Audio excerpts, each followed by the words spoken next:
Hi everyone, welcome to your chapter 19 video. Um, just a couple of reminders. Again, you do have, if you're watching this fall of 2020, you do have your exam on November 6th, which is this Friday, okay? And if you're unsure what the exam covers, you can go back and look at the chapter 18 video where I go over what will be included on this exam. So moving on to chapter 19, this chapter is very related to what we talked about in chapter 18. Remember that in chapter 18, we covered this idea of gene expression. And so let's just redefine that. Gene expression is really controlling what gene products are made. So we're going to put controlling gene products. And let me just add, ooh, good night. Let me fix my handwriting here. Let me just add that when I say gene products, I'm going to specify that these gene products need to be active protein because we've seen that sometimes you'll go through the process of transcription and translation and end up with an inactive protein that later needs to be activated by the addition of a chemical group, maybe a phosphate group or something like that. Okay, so gene expression is the process of controlling gene products that are made, and by gene products, I mean active proteins. And what we're controlling is when these products are made and how much of these products are made. Okay, now, when we talked about this process in prokaryotes, obviously chapter 19 is going to focus on eukaryotes. But when we talked about this process in bacteria, recall that we identified 3 places where you could really address controlling what kind of gene products are made. And I'm going to go like this, and I'm going to put active protein here.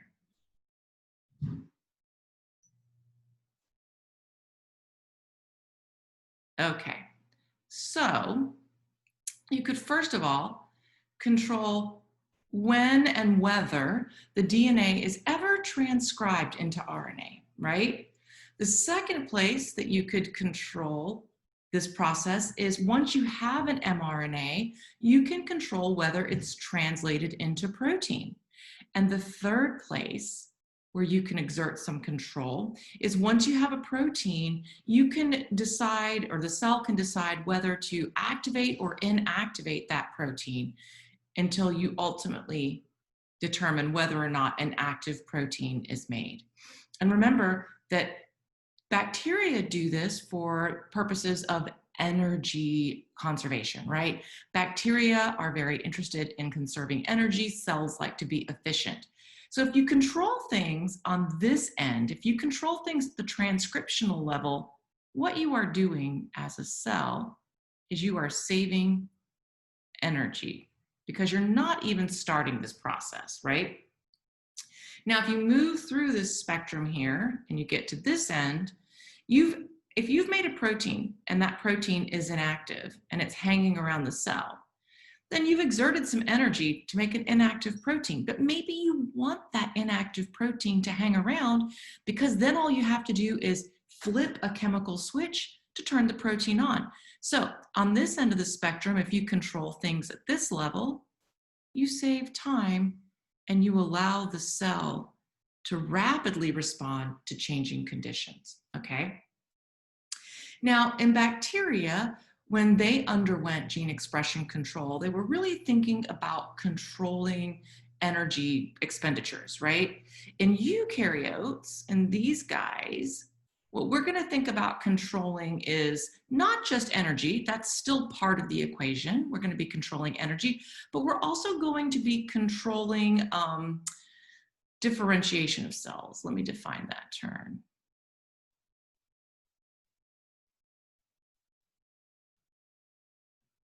When cells are differentiated, differentiation, okay. When cells are differentiated, this usually happens during development or early on from some stem cell population in your body. But essentially, they go from being just a basic generic cell to having a specific type of cell associated with them. So what I mean is, like, if you have a little baby embryo and it's dividing, eventually some of the cells in that little baby embryo are going to differentiate into brain cells. Some of them will differentiate into liver cells. So differentiation is just a process by which cells assume a cellular identity. And when they do that, they're only going to express genes appropriate for their function. Sorry, drinking coffee. So eukaryotes are going to really tightly control gene expression because, unlike bacteria, eukaryotes have many, many different cell types. And so they need to control gene expression. We sometimes call this differential expression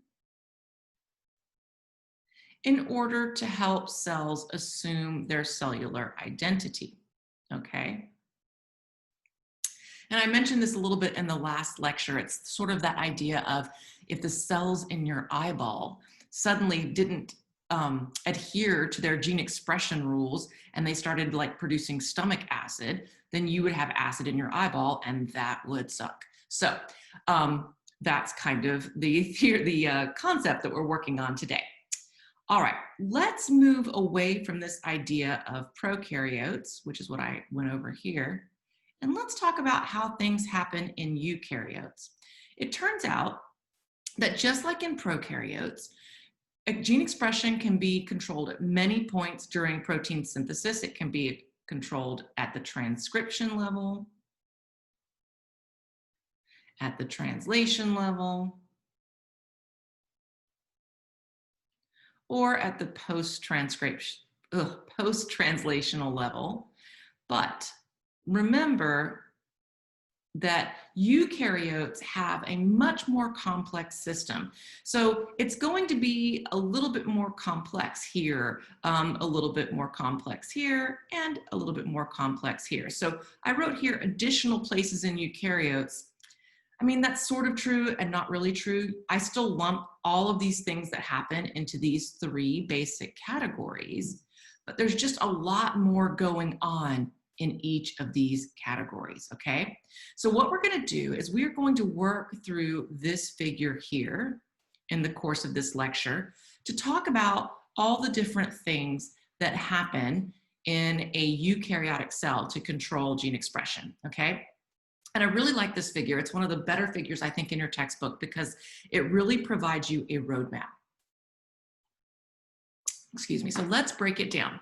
Okay, so here in the nucleus,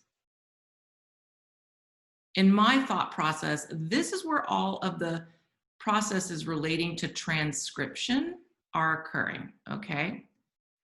So eukaryotes are going to exert transcriptional control in their nucleus, and they're going to use three basic mechanisms to do that. They're going to use something called chromatin remodeling, then the actual transcription, and I write it as the initiation of transcription. We tightly, as eukaryotes, control when we start transcribing genes. And then the third place where we can exert some control over our gene expression is in RNA processing, all right? Then we're going to see that eukaryotes exert some translational control, which we didn't talk much about in our last lecture, but eukaryotes are going to do some things to determine whether the mRNA that's been synthesized actually makes it to the ribosome to become a protein, okay? And then finally, so this is mRNA stability. I kind of exert these two things together. So mRNA stability and translation, I think of together. And then finally, the last thing, our post-translational control. We've talked a little bit about in our previous lecture, and I'm gonna tell you about not just some chemical modifications that you can make to turn proteins on or proteins off, but also that sometimes we determine when these proteins are degraded, okay? So all of that goes into this idea of controlling when we have active protein present in the cell. Okay, so just to recap, and I think the reason that I put this on here was to write this stuff out for you. So let's just go ahead. So for transcriptional control, I want to go through 3 things. I want to go through chromatin remodeling.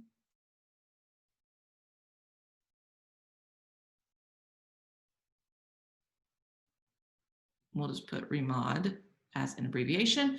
I want to go over how we control the initiation of transcription. And I also want to go over how we do some things to our RNA processing to determine what active proteins are made. Under translation,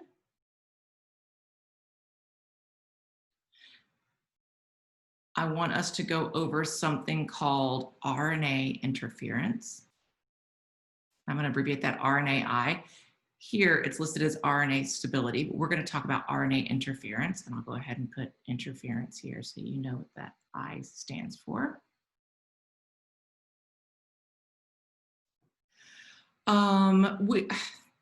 I'm probably not going to talk much in this lecture, but there are some proteins that involve ribosome recognition, but we're not really going to go over that.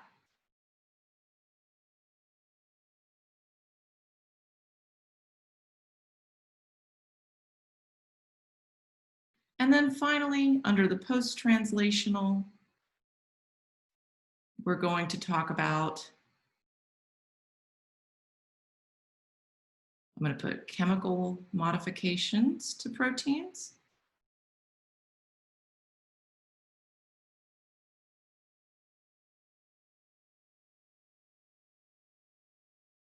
And then we're also going to talk about protein degradation. So this is our roadmap for what we're going to talk about today. And what I'm really going to do, normally I give you guys like a really detailed explanation of these various mechanisms. Today, I just want to introduce you to these concepts and what's happening with these concepts, as opposed to giving you really detailed molecular mechanisms.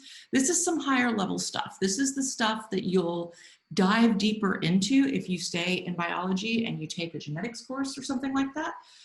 If you're interested in biotechnology or med school, these are the things that you'll be talking about. Today, I just really want to introduce you to these topics.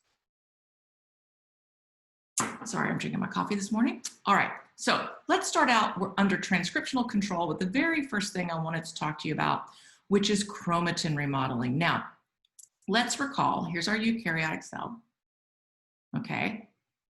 And y'all remember that, of course, eukaryotes have nuclei, right? And that the DNA resides in the nuclei. Now, if you're talking about an interphase cell, remember that the DNA kind of looks like a big old tangled ball of yarn, but if you could actually tease it apart, what you would find is that this big old tangle of yarn is broken down into individual chromosomes, but they're relaxed and they're really long. And if you could zoom in on this DNA, so we'll just like blow it up here. If you could zoom in on this DNA, you would find that it's not naked, so to speak. It's not just DNA. What you have is DNA that's wound around these proteins, and these proteins act like spools, kind of like spools of thread, right? And what it's doing is it's organizing the DNA. Like this looks like a mess, but think about how much messier it would be if the DNA was not wound like this. And if you actually, so y'all remember that these are called histone proteins. Let me label this stuff before we go on. And the DNA plus histone complex, remember, is called chromatin. Bacteria do not have histones and they do not have chromatin. Their DNA is kind of naked. And the reason is they just don't have as much DNA, so they don't need to organize it like we do, okay? Now, if we zoom in on these individual beads, if you will, sometimes biologists will call this beads on a string configuration, but let's zoom in on one of these here. It actually is an octamer, meaning 8, and there's another little protein back here, and another protein back here, and another protein back here, and another protein back here. I did a terrible job of that, but hopefully you can see that there's 1, 2, 3, 4, and underneath here 5, 6, and behind there 7, 8. Okay, so this is a group of 8 histone proteins. So each of these has 8, 8, 8, okay? 4 in the front and 4 in the back. Together, these make up something called a nucleosome. So really, in looking at this chromatin structure, what you're seeing is DNA wound around nucleosomes, but the nucleosomes are made up of 8 little histone proteins. These histone proteins are going to be important because we're going to do some modifying of them in a little bit, okay? Now, we have these histone proteins. The other thing is there's another little histone that can live right here.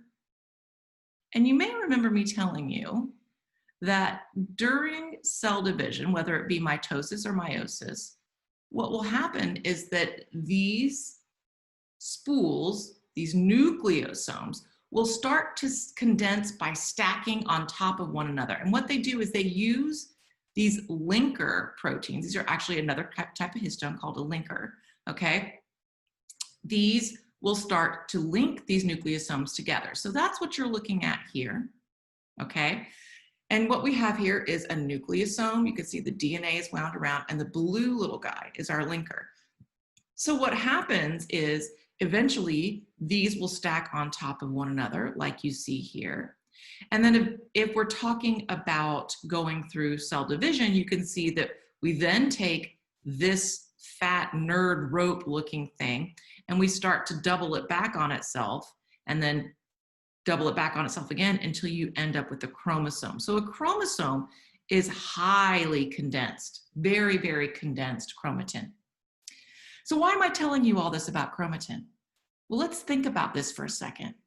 If we want to transcribe these genes, but they're wound around these guys, that's going to present a physical barrier for RNA polymerase. RNA polymerase can't travel around this nonsense here. This is all wound up really tight.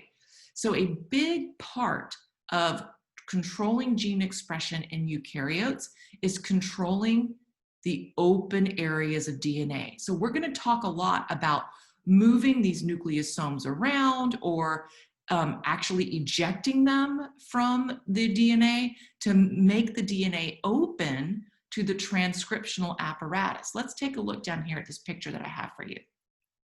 So you can see here, this is what we call active chromatin. And can you see that there's lots and lots of open spaces?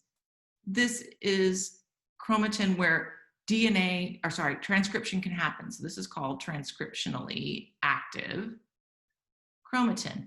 Here you have inactive chromatin, okay? So genes that are not used in your cells become really, really tightly packed. There's no way that any transcriptional apparatus can fit in there.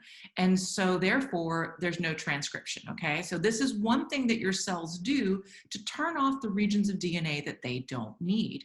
For example, females have 2 X chromosomes while males have 1, okay? What females do is they make one of the X chromosomes transcriptionally inactive by condensing it down just like this, okay? That way, both females and males actually have the same amount of X chromosome DNA in their cells that's being used at any given time. So, what's the purpose of this slide? Well, let's go down here to our notes and just kind of sum this up. I said, instant problem. How is the transcriptional machinery going to access DNA if it's being blocked by these nucleosomes? So the key is going to be in manipulating histone proteins and manipulating the DNA. The key is going to be in figuring out when this DNA is wound around these histones and when it's loose, okay?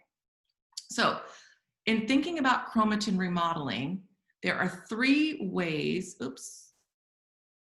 boop, boop, boop, boop. There are 3 ways we can remodel the chromatin, okay? We're going to talk about something called DNA methylation, and I'm just going to abbreviate DNA meth. We're going to talk about something called histone modifications. Remember, those are the proteins that we're talking about, those nucleosome proteins. Oops, histone protein modifications. And then we're going to talk about something called chromatin remodeling. That says remod complexes. Okay, so DNA methylation. Let's talk about that guy first. Okay, let's remember what the structure of a basic eukaryotic gene is. So at this point, I'm going to draw us a gene like I've been drawing us. And let's remember that a gene is broken down into a promoter region. And then you're going to have exons and introns and exons and introns, etc. Okay? And remember that the promoter is where RNA polymerase is going to bind to get transcription started, right? So that's the purpose of the promoter. Now, it turns out that if you look inside these promoters, there's often a lot of CG dinucleotide sequences, far more than you would expect, statistically speaking, all right? So if we could zoom in on this DNA sequence, you might find something, I'm just making up some sequence, but you might find something like A, T, C, G, C, T, C, G, T, C, G, A. I mean, lots of these, okay? Wherever you have a CG dinucleotide, that is a site for possible methylation.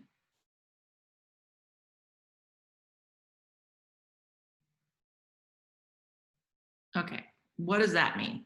Well, what happens is these CG nucleotides, so I'm just going to draw C and G here, is that sometimes the cytosine in this group will become chemically modified with what's called a methyl group. The CH3 is called a methyl group.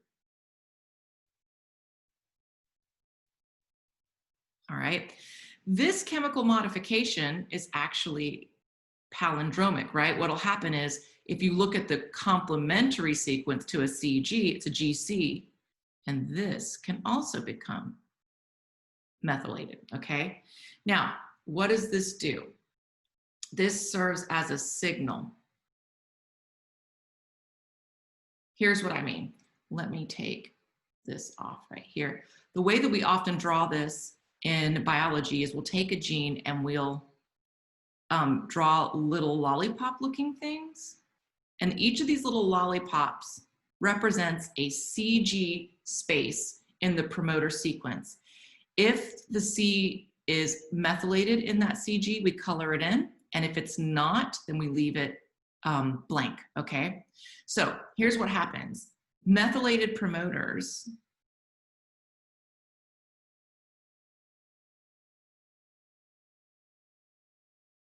have no transcription. They silence transcription is what we usually say.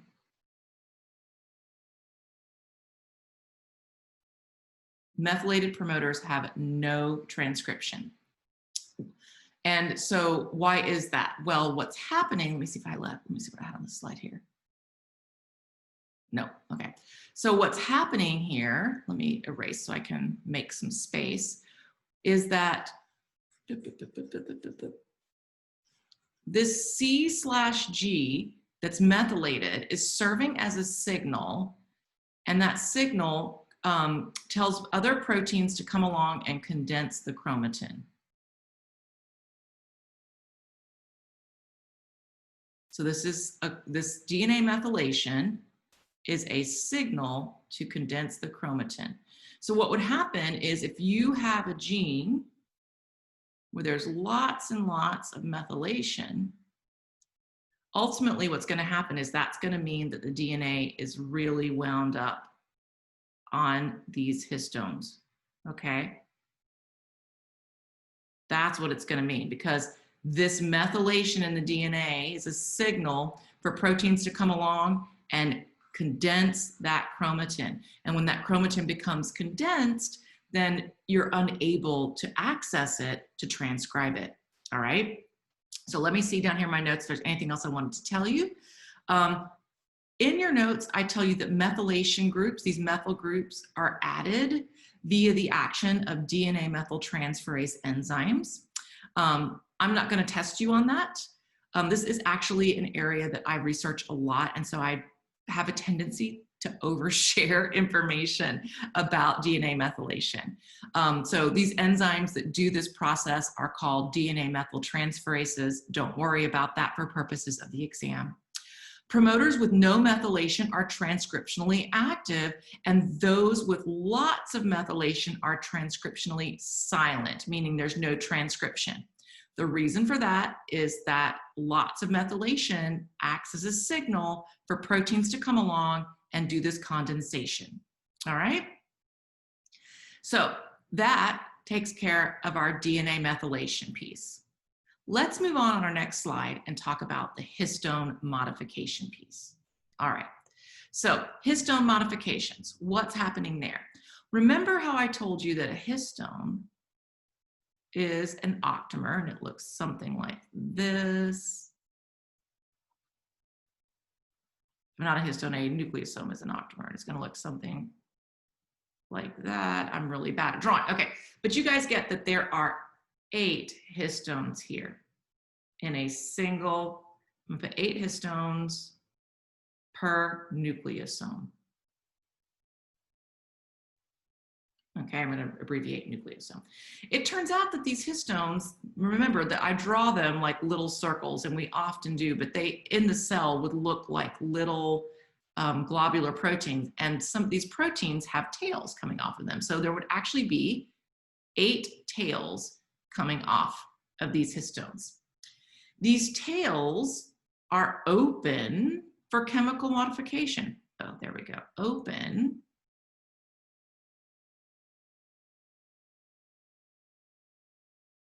for chemical modification. So here's what happens. These histones, it turns out, are on the overall, if you could like measure their charge, histones tend to have a positive charge. Why is that? Well, guess what? DNA on the overall has a negative charge. So these histones are positive. The DNA that's wrapped around them is negative. And what that does is it creates an electrostatic or a magnetic attraction so that the DNA sticks really nicely to these histone proteins. It doesn't fall off, okay? So what will happen sometimes in order to open up, let's see here, let me get rid of this. In order to open up this DNA and make it accessible, we can actually get rid of these histones by chemically modifying them and neutralizing their charge so that the DNA doesn't stick to it very well. And when that happens, the DNA just kind of falls off, and then the transcriptional machinery can move through. One way that we can chemically modify them to neutralize their charge is through a process called acetylation. DNA acetylation. And just in case you're interested, if you're in chemistry, an acetyl group is a COCH3 group. This oxygen here is negative. So if you start adding this group to these histones, do you see that you're going to cancel out that positive charge? If you cancel out that positive charge, the negatively charged DNA isn't going to stick anymore because, you know, in a magnet, you have to have a positive and a negative. So if you neutralize this positive charge, the DNA doesn't stick. So how do we do that? How do we add these acetyl groups? Well, this is a set of enzymes that I will ask you to know. We call them HATs. and HDACs. What does HAT stand for? HAT stands for histone acetyl transferase.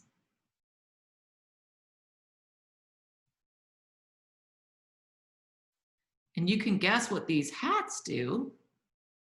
They add acetyl groups. So I'm just going to put COCH3. They add these groups.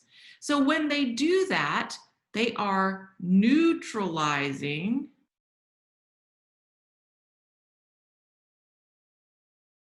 the histone charge, okay? So the action of acetylation, the action of these histone acetyl transferase enzymes, guess what it does? It is associated with turning on transcription. Okay, now there is an opposing enzyme here, and it's called a histone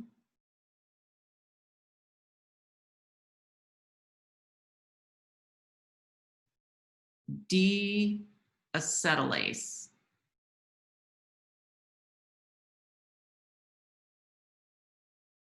And we abbreviate that HDAC. So once you've added these acetyl groups, if you want to remove them, you use the HDAC. And what the HDAC does is it's usually associated with turning transcription off. Now, the big connection that I want you to make is that if you are on this side of the slide, if you're adding these acetyl groups, you're opening up the chromatin because you're losing these nucleosomes. They're just not going to stick to the DNA. They're going to pop out, and you're going to have a big open region here, okay? On the other end of things, if you add a bunch of, if you remove a bunch of acetyl groups, okay, if you take them off, then you restore that positive charge, and they'll come along and they'll stick nicely in here, and you can recondense, okay? So if we go back to here, and I said that we had 3 different ways of altering our chromatin. We have DNA methylation, we talked about that. Now we have histone modification, okay? Now, one thing I do want to mention about these histone modifications, acetylation is one type of histone modification. It turns out there are many, many, many types, and we talk about that in a little more detail in genetics, but this one is the one that we understand the best. This is still a very active area of research. All right, the last little bit that I want to share with you is something called a chromatin remodeling complex. And what chromatin remodeling complexes do is they use ATP to slide these nucleosomes around.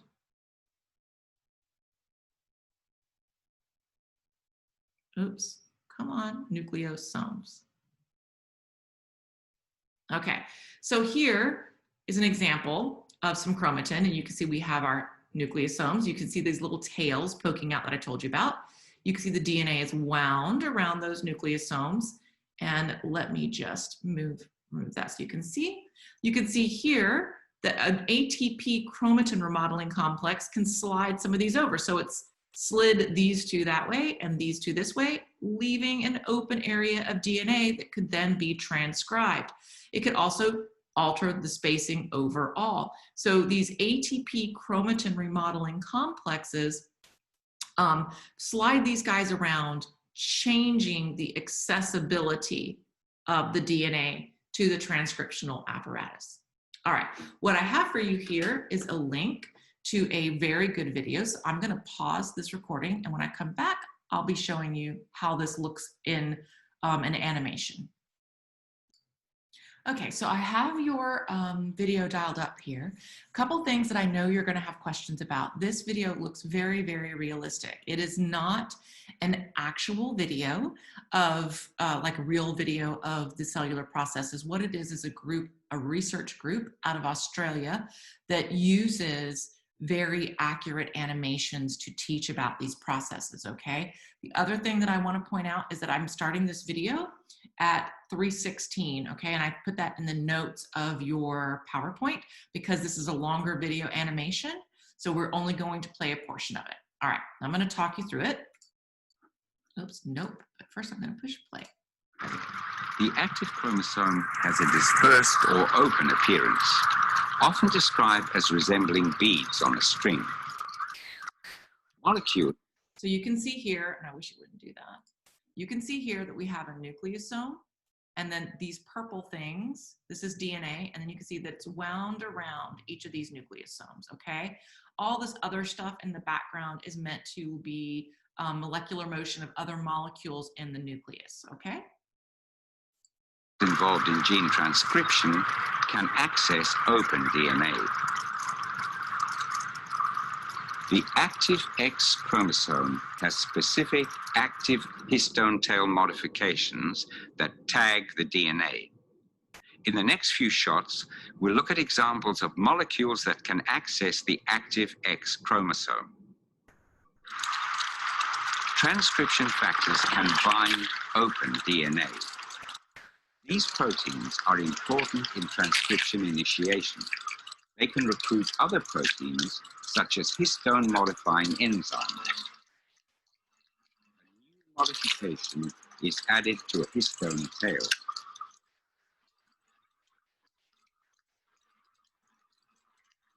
Open DNA is more loosely bound to histones. Okay, so we modified the tail of that those histones, and we neutralized the charge, and so now it doesn't stick very well to the DNA.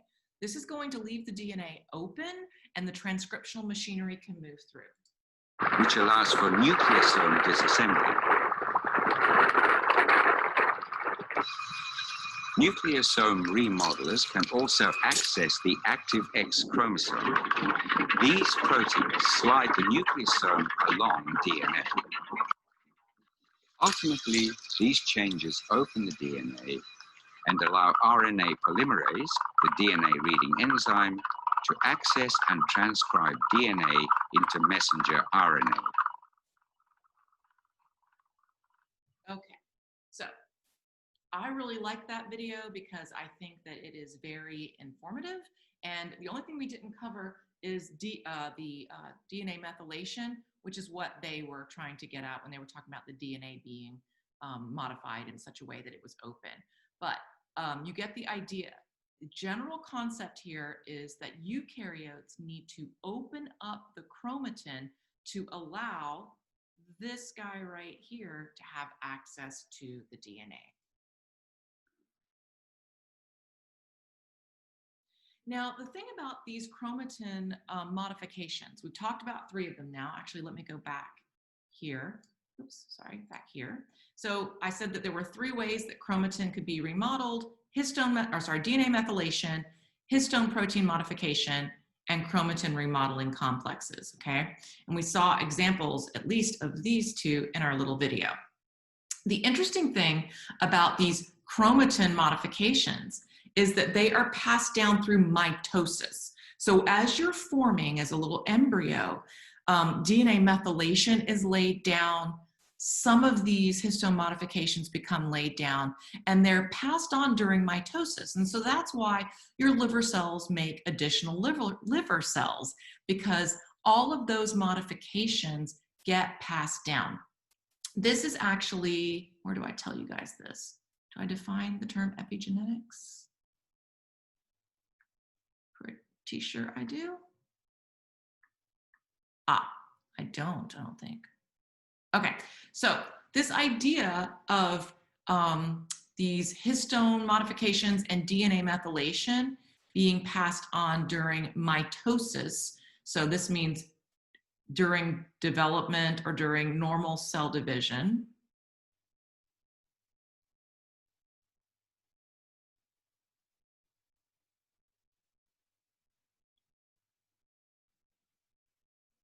This is often called the study of epigenetics, and somehow I took that slide off that talked about epigenetics, but that is an important term. I do expect you to know it for the exam. What do we mean by epigenetics? Well, what we mean is that there have been some changes to the DNA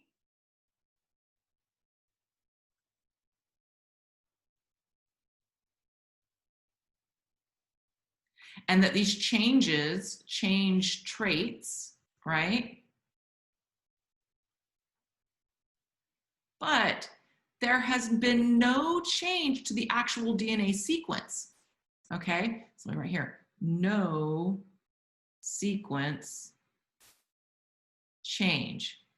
And if you look at this term, epigenetics, the term epi means on, or the word root epi means on top of, and then genetics, of course, means genes. So these are chemical modifications that are laid down on top of your genes. So we'll put that on top of.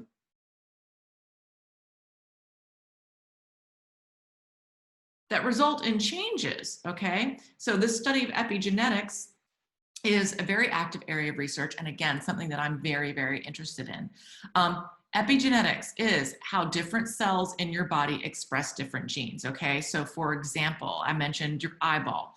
The genes for stomach acid in your eyeball have been shut down through methylation marks and histone modifications. You're not ever going to have a cell in your eyeball accidentally start making stomach acid and turn on stomach genes, because during development, these DNA methylation marks and these histone modifications were laid down and then passed on as your cells divided through mitosis. An interesting example of how this works is in calico cats. You've probably seen cats that look something like this. Okay, those are called calico cats. They'll sometimes have patches of white as well, but typically they're characterized by patches of black and patches of orange. And the reason that they look this way is because they have on the X chromosome coat color. So I think I mentioned this on one of your other exams. On the X chromosome, you can have an orange allele or a black allele. And so in females, you can have orange and black because you have two different X chromosomes. If you're a male cat, you can only be orange or black. You can't be both because you only have one X chromosome. Does that make sense? So the coat color gene resides on the X chromosome, okay? Males can be orange or they can be black. Females can be all black if they have two black X chromosomes, all orange if they have two orange X chromosomes, or they can be calico if they have an orange and a black. Now, what does this have to do with epigenetics? Well, look at this.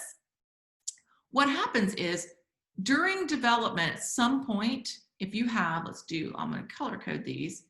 If you have an orange X and you have a black X, at some point during development, DNA methylation will get laid down and histone modifications will get laid down that will shut off one of these. But whichever one gets shut off is random. So very early on in development, you're going to have some cells where the orange one is left on, but the black one's turned off, and some cells where the black one is left on, but the orange one is turned off. Now, as these cells divide via mitosis, this little guy is going to make more and more black cells. And this little guy is going to make more and more orange cells. And what you end up with is a mixture of black and orange. And I don't know if you guys can see very well, but this cat has a little bit of black and a little bit of orange in her. I know it's a she because in order for her to have both, she had to have two X chromosomes, okay? So what I wrote here was for the first few rounds of cell division, both X chromosomes are active. Later in development, one X chromosome gets turned off, and then that gets turned off via epigenetics. And we're going to say that that's DNA methylation and histone modification.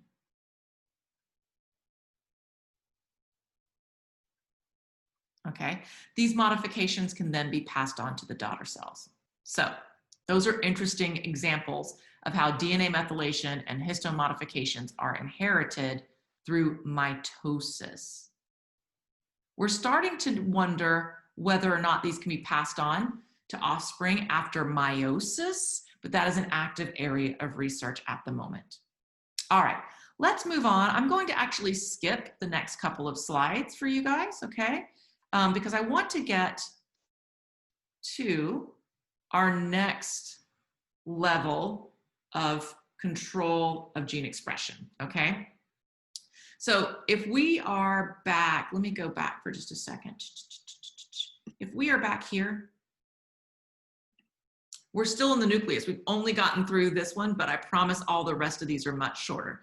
So now we're gonna move on to here. We're gonna talk about how transcription gets started once we've opened up the DNA.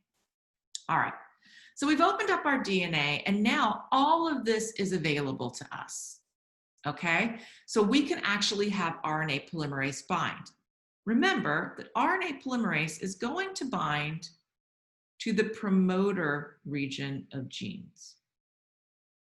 But I told you guys early on that the promoter of eukaryotes is much, much more complex than the promoter of prokaryotes. And it's made up of different elements, okay? It's got what we call a core promoter region. Then it's got what we call proximal promoter elements, okay? And then way far upstream, it can have these things called enhancers, okay? Now, we've actually seen some examples of some of these before. The core promoter is very general, okay? All genes are going to have a similar, well, they don't have the exact same core promoter, but they're all going to have similar proteins that bind to the core promoter. So for example, I think I mentioned to you guys that at about the -30 position, there's something called a TATA box. This is a region that is recognized by a set of proteins called general transcription factors. And so these general transcription factors bind kind of like the sigma of general, it's hard for me to talk and write at the same time. General transcription factors. These bind the promoter kind of like sigma did in our bacterial model, okay? So they bind to this core promoter. But the rest of this stuff here is it all depends on what gene you have, okay?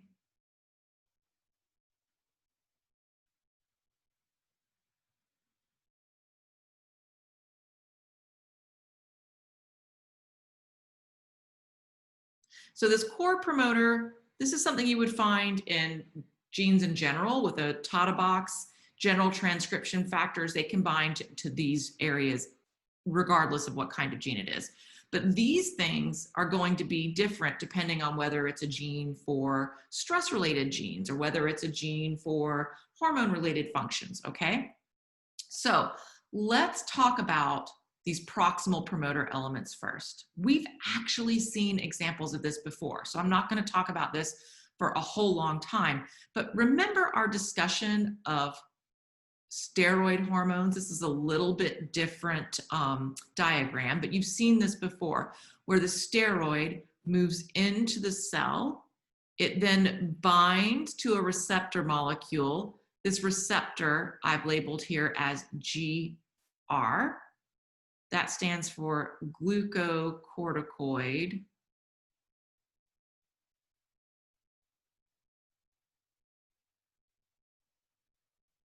receptor. Okay, so the hormone here is cortisol. Remember, that is our stress steroid hormone. Cortisol is our stress steroid hormone. Our steroid comes along and it binds to its receptor, which is called the glucocorticoid receptor. And then remember how I said that this guy is going to travel and it's going to bind to the promoter of target genes? This is where it binds. It binds at these proximal promoter elements. So this glucocorticoid receptor is actually what we call a regulatory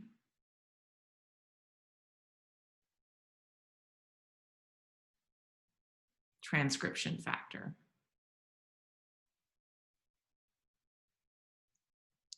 In other words, it's special. It's only going to affect genes that have a sequence that this particular receptor can bind to. And the only genes that will have that sequence are ones that are related to the stress response.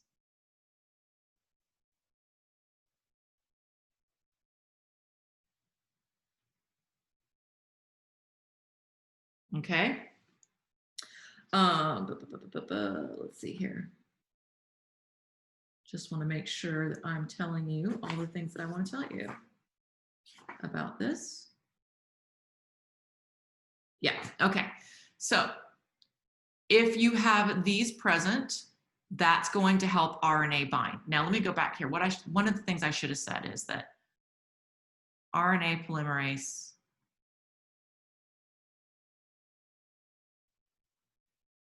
can't bind on its own.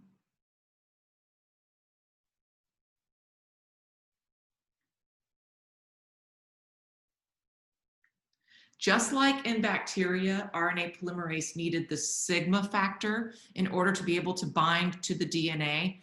In eukaryotes, RNA polymerase needs these transcription factors, okay? So I should have said that first.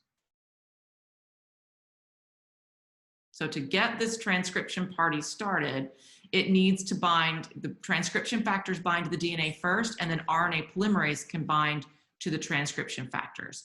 So you can have general transcription factors that can bind to the core promoter. Those are true of all genes. Then you have regulatory transcription factors that bind to these proximal promoter elements, and these are for specific gene types. And in a similar fashion, we also have something called enhancers. Enhancers actually can be upstream. You can also have enhancers in the middle of a gene. You can have enhancers at the end of the gene. But similar to our proximal promoter elements, there are proteins called activators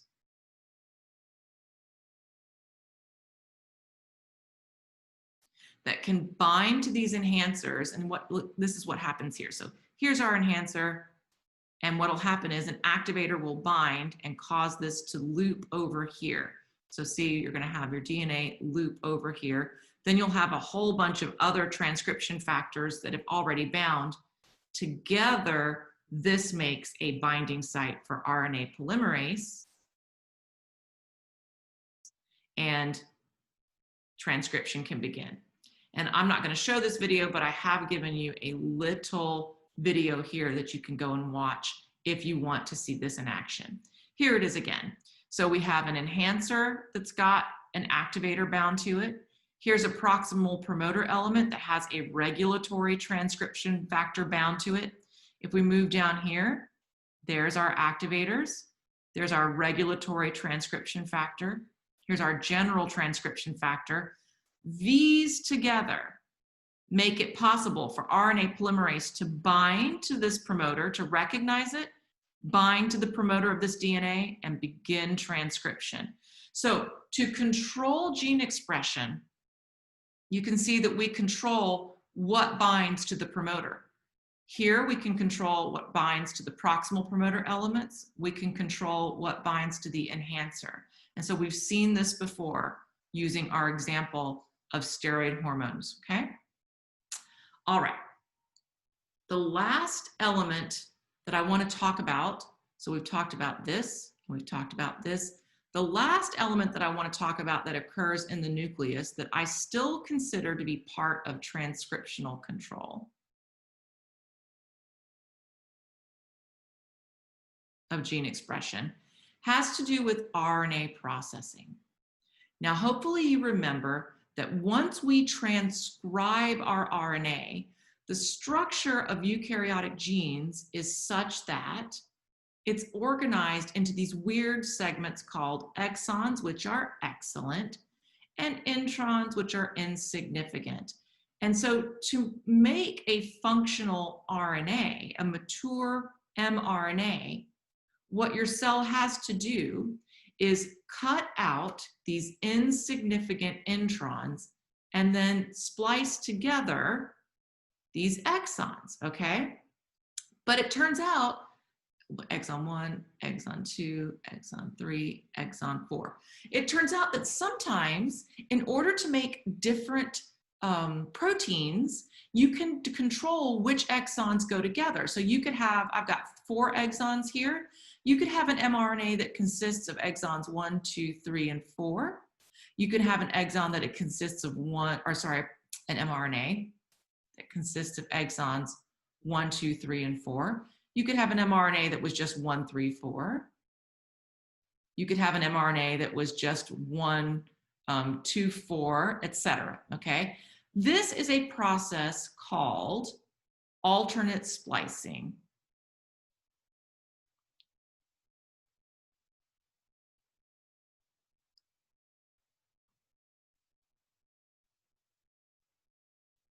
In other words, what's happening is you're piecing together these exons in alternative ways to come up with different mature mRNAs that will ultimately become translated into slightly different versions of the protein.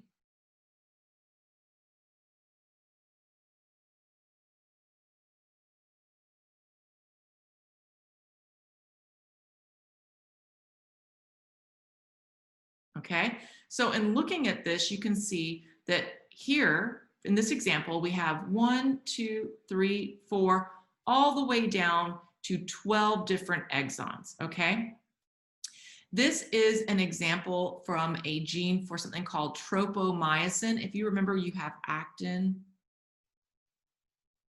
and myosin in your muscle tissue, right? So we're talking about the gene for this piece. And it turns out the mRNA that codes for this protein is spliced differently depending upon the type of muscle that it appears in.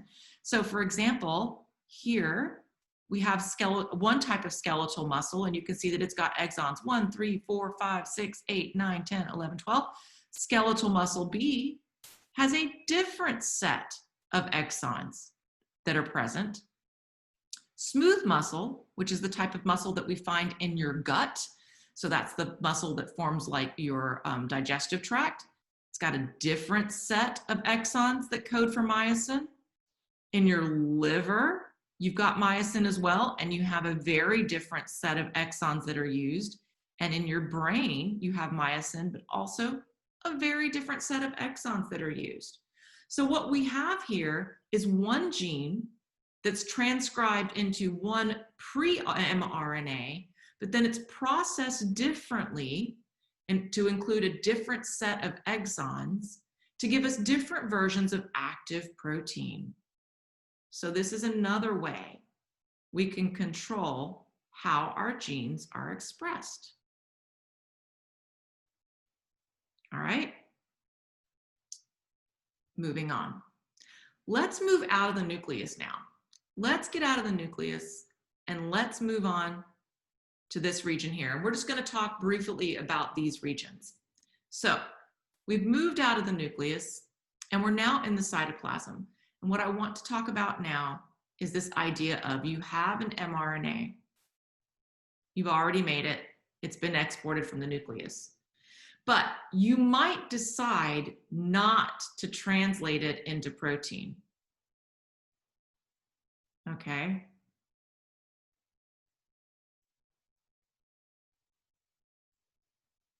Why is that the case? Well, there might be lots of reasons that the cell would do that, but the way that it happens is through a process called RNA.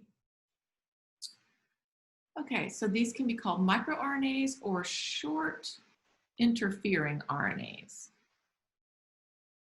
Now, this RNA interference can get a little complicated, but what I basically want you to know is that your body can manufacture or have present, if it comes from another source, little short sequences of RNA. I'm going to draw it like this. So this is a little short sequence of RNA. and it's bound to this protein here, okay? I'm just gonna draw it like this. This is not a ribosome, it's a different protein that I'm drawing. So let me just draw it like this because it's got more different things. Okay, so this is a protein, it's called the RISC complex, don't worry about that. This is a little short single strand of RNA. And the thing to know about this is that it is sometimes complementary to mRNA that you have just transcribed. If this protein comes along and can match the RNA sequence that it has in here, this little short strand of RNA, if it matches to this, then what this protein will do is cut this guy up. So can you see here, that's what's happened. You've got this little single strand that's embedded in this protein. It's come along and it's recognized, because this is a complementary sequence, this is recognizing a larger mRNA that we've already transcribed and we've cut it. By cutting it, this is no longer going to be translated. So this is not translated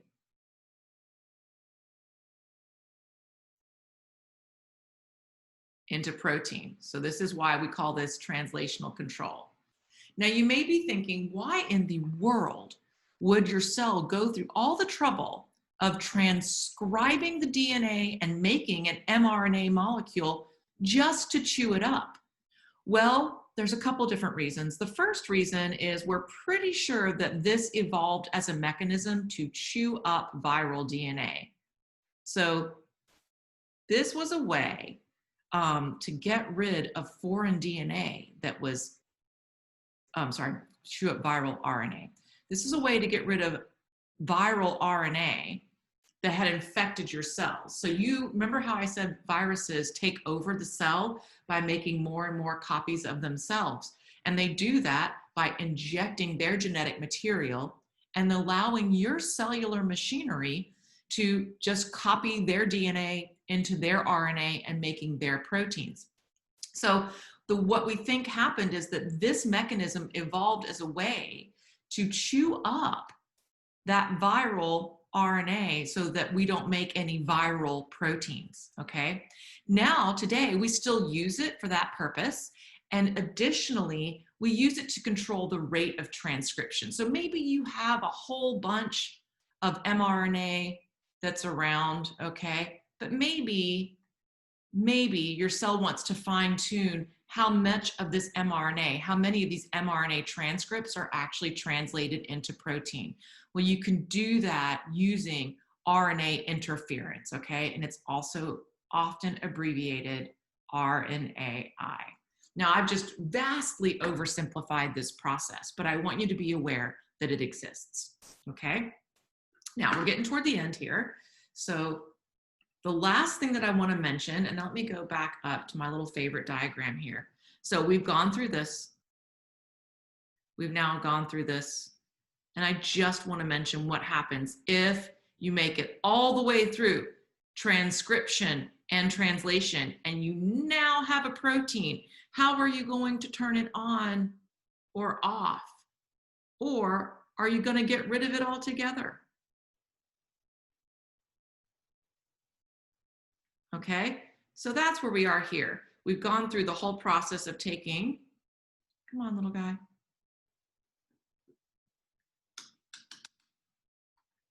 Come on. Alrighty. Why is it not letting me draw? Let's try again. There we go. Okay, we've gone through the whole process of taking DNA and turning it into RNA.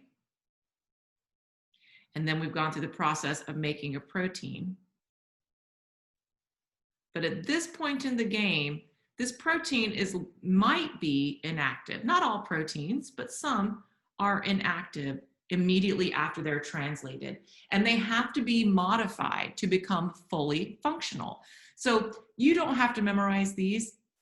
I just wanted to show you there are many, many different ways that proteins become modified in order to become fully functional. For example, this is one called glycosylation, okay, where you're adding a little bit of a sugar group on there, okay? all of these are different ways of adding sugar groups to these proteins to make what are called glycoproteins.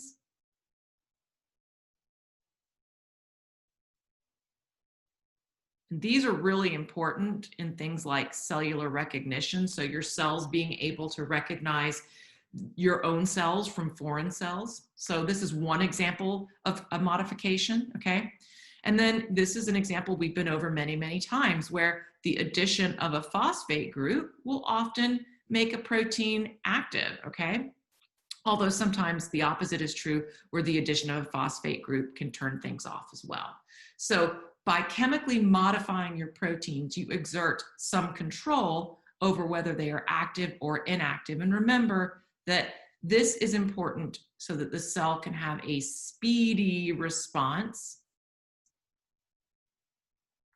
These proteins are pre-made, they're at the ready, and we just need to turn them on if the cell needs them, okay? Now, what if though you've made all this protein and maybe you want to get rid of it, you want to recycle the amino acids, or maybe you just have too much of it hanging around? Well, another way that we can control the amount of active protein available in the cell is we can chew it up, we can degrade it. And one process that is often used to degrade proteins is a process called ubiquination.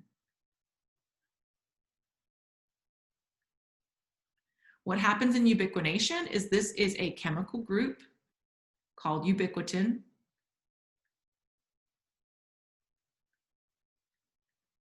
And this chemical group, which you see here, can sometimes be added to a protein. Sometimes you'll add more than one. See here we have a ubiquitin chain. This is a signal.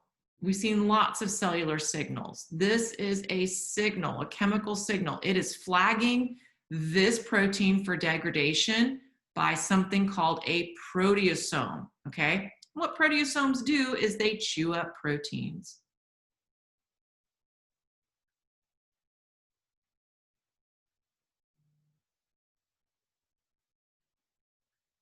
Okay, so this protein has been flagged for degradation. It's been chewed up by the proteasome, and what we now have is a pool of amino acids. These amino acids can be used to make new proteins.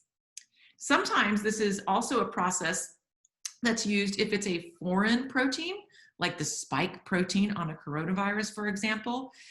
It'll get you ubiquitin chains added. The spike protein will be broken down using a proteasome, and then sometimes little bits of that protein get put on the outside of a cell to tell the body that this is an infected cell. Let's target that for destruction, okay? So really quickly, let's just bring this all together into one final outline to help you sort of organize this information in your mind. So in thinking about gene expression control in eukaryotes, it can happen at the transcriptional level. It can happen at the translational level. Actually, let me move this down a little bit.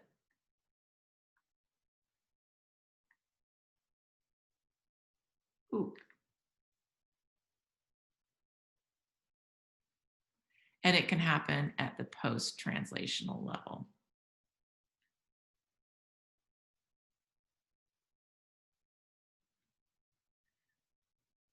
Okay, so at the transcriptional level, what do we have? We have chromatin remodeling.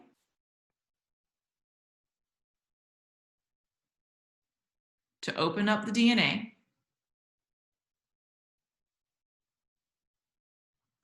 We also have initiation of transcription, where we're going to add different transcription factors that allow RNA polymerase to bind. And then we also have mRNA processing.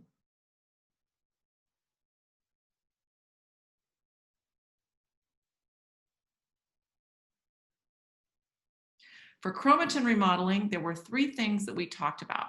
We talked about DNA methylation, where we added methyl groups to the promoter of genes, and that told that DNA to condense. We had histone modifications where we neutralized the histones and the DNA falls off, making it more available to the transcriptional machinery. And then we also had chromatin remodeling complexes.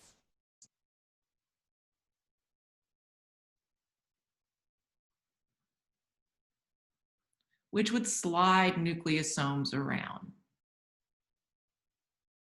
Okay. For the initiation of transcription, we talked about general transcription factors, and those bind to something called the core promoter.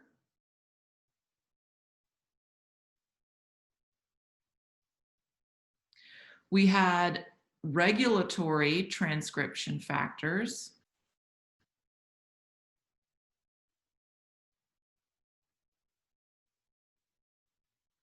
And those bind to proximal promoter elements.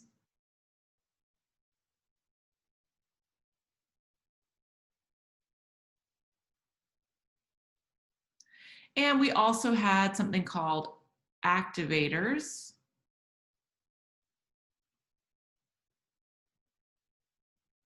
And those bind to enhancers. And when you have all of these things in place,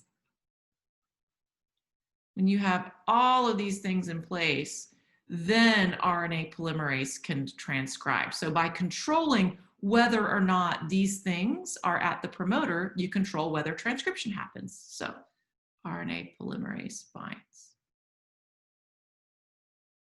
Okay.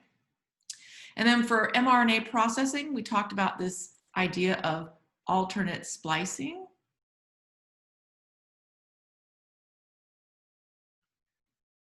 Where you can change up how you stick the exons together. Once you've made an mRNA, you can change up how you stick together the exons in that mRNA transcript to give you different versions of a protein, okay?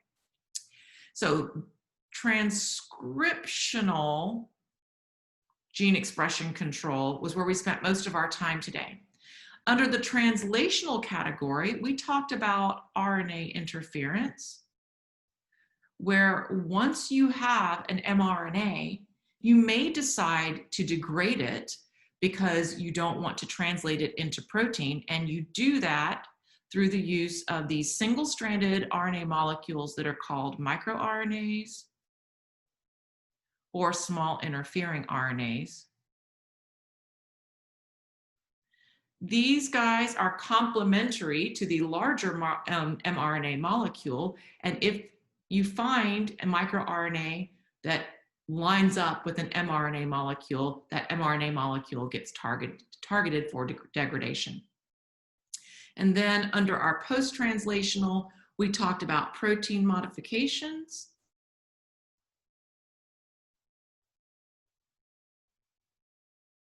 And we talked about protein degradation.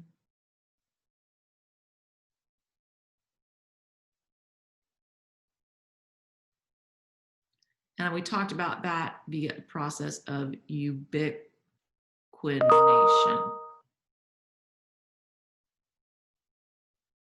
Okay, so hopefully this outline helps you kind of organize this information just a little bit. This is the end of your Chapter 19 video, and this is the end of what will be on the exam if you're watching this in the fall of 2020. As always, let me know if you have any trouble, and I'll talk to you soon. Bye-bye.